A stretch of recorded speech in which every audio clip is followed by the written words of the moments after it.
Alright, so we're gonna do a completely different style video today because I think a lot of people can relate to the way that I'm feeling right now. And that is that I'm gonna put up my Christmas tree in my crafting she shed.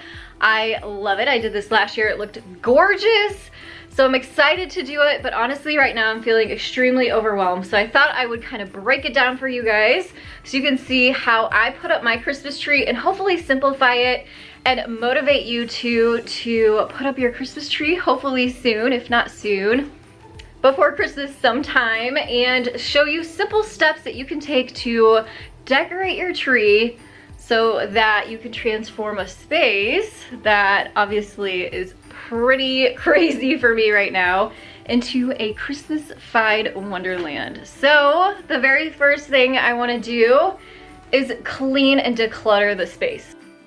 Yes, and I can see how anyone would be super overwhelmed with a space looking like this. However, in this video, I have so many tips and tricks to not only save you time, but save you money and also give you motivation of how to get this overwhelming task done with a lot less stress.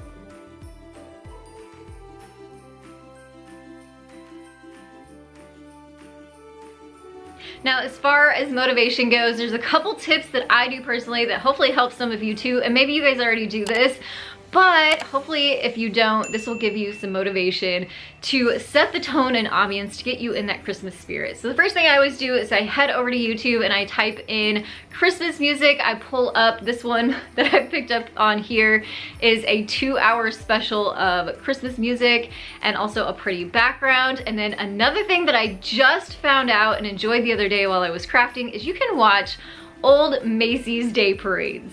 And I don't know about you, but I always tend to miss the Macy's Day Parades because we're either traveling or we're busy in the kitchen or we're entertaining or we're at someone's house and we're just trying to be present in the moment. So a lot of times we don't even get to watch the Macy's Day Parade, so it was fun to go back and watch some old ones. So maybe that would be fun for you to do too as you're decorating for Christmas. And the other thing that I always do and recommend is to light those Christmas candles, get out those wax melts, and make your space smell like Christmas.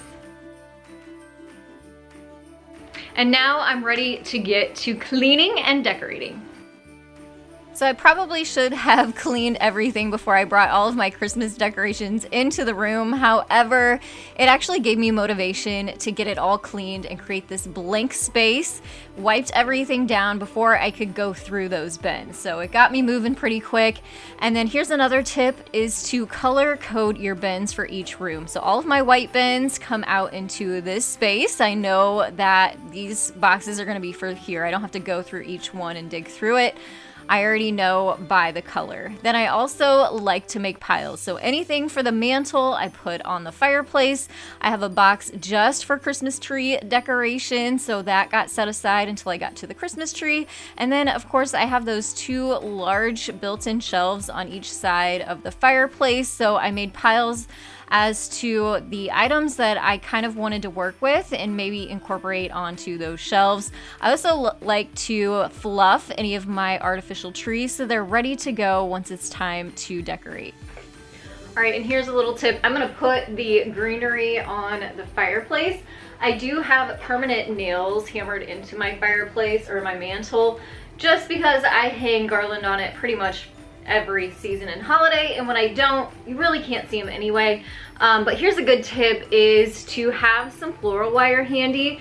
This one has a little cutter in it. They're only a couple dollars. If I can find it, I'll link it down below for you guys. But definitely have this handy as you are attaching any kind of garland to your mantle, whether you're using nails like me or command strips, so that way you can kind of more permanently attach them and you're not gonna have them fall down randomly.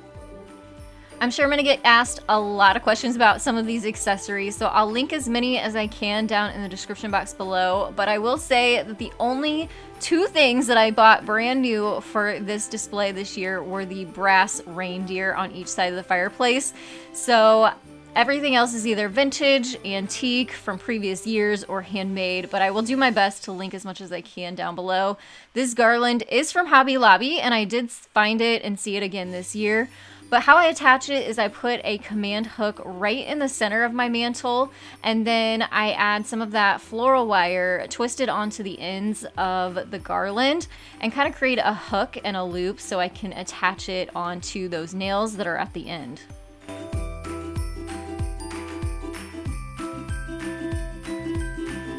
Then it's also really pretty to add some of those twinkle lights in there. These are battery powered lights, and the trick to this is to just do your best to hide all of those wires so you just see the little twinkle lights in the greenery.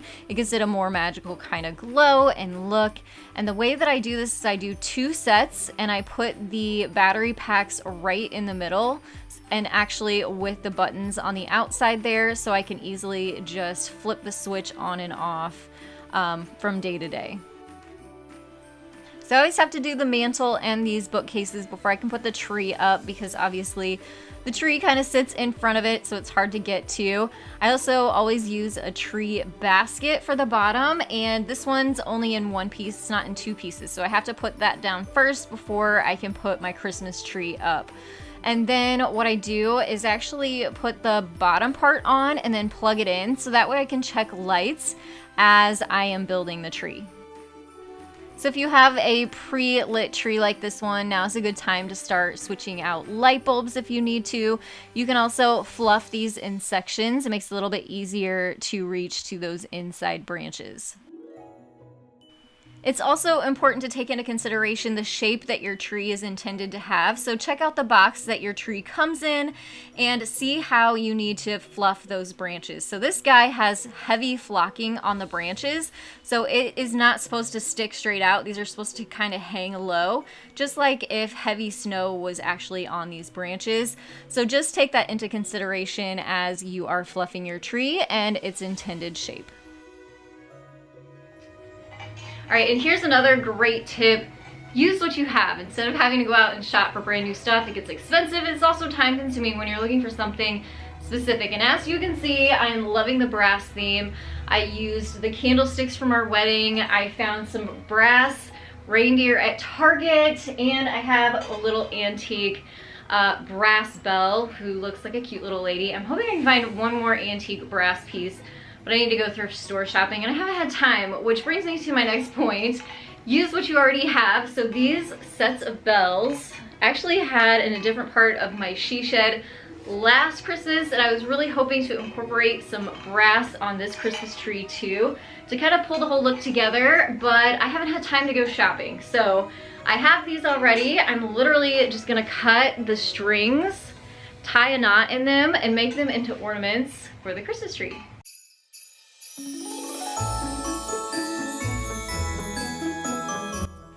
Spray paint is another great way to transform things that you might already have, but just maybe not work with your new theme or color scheme. So you can just paint things that you already have. I do have some silver bells that are similar to these that I think I'm going to spray paint. That way I can also incorporate those into this space later on. And now we finally get to decorate this Christmas tree. Everything I have for this tree is in this one box. And a great tip that I have is to actually put the topper on first. I know that may not be the traditional tradition of putting the angel on last. However, if you have a tall tree like this, it might be helpful to do this first. That way you're not leaning over and shaking things loose or knocking things off later on.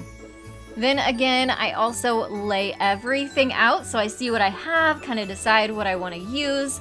And these mercury glass ornaments are some of my favorite, but I always start with the largest item first. So a great tip is to actually add some oversized items to your Christmas trees. This tree doesn't have as many branches as probably a traditional Christmas tree because of all the flocking, so there are some big holes. So these large bells help to cover that up. Then I start adding the smaller items like the bells that I transformed and also my favorite mercury glass ornaments. And then I just make sure that I am evenly spacing them out. I like to stand back, make sure everything's kind of balanced, and work my way around the tree.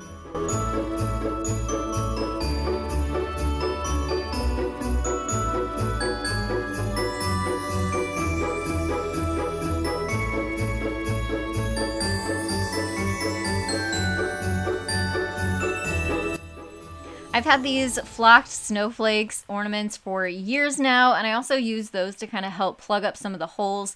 As I've run out of the smaller ornaments, these kind of help fill in those gaps too.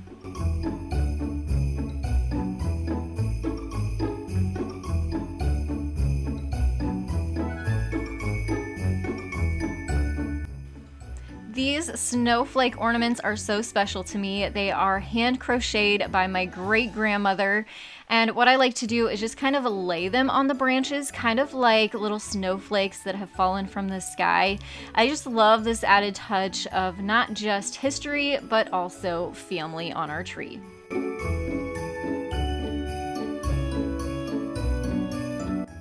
I also always add ribbon or garland onto all of my trees. This one is a braided yarn garland from Hobby Lobby, and I always like to put this on last because, again, it helps cover up those gaps, and it also kind of helps pull and tie everything together. I just kind of tuck it behind branches and ornaments once I have it laid where I want it. Another thing I do is add wood signs to my trees. These two are from Michael's years ago, and I'm not sure if you can find them anymore, but they would be so simple to recreate using some reclaimed wood and some white paint. And here is the tree completely decorated. If you're looking for a tree that you don't have to put a ton of ornaments on, the flock tree is definitely the way to go. This one's from Hobby Lobby, and I think they're all sold out online, so I'll find a similar one and I'll link it down below from Walmart. They do shed a little bit, however, they're not bad at all. You just kind of sweep up or vacuum, and once you have the tree up, you don't have that problem much after that. I did also bring in this console table that I hand built a few years ago just to put off to the side and help hide the outlet and the cord. So just a few extra added accessories from around the house that I already had. And I always get questions about that sign. It's from Kirkland's. I'll try to find it and link it down below if I can. And then I just added a few extra things in front of the cord to make sure that was covered up. Now, you guys know I absolutely love before and afters, so I had to do it here too so I could show you the clean slate, and then of course the after with all of the added accessories, and the space turned into a Christmas winter wonderland.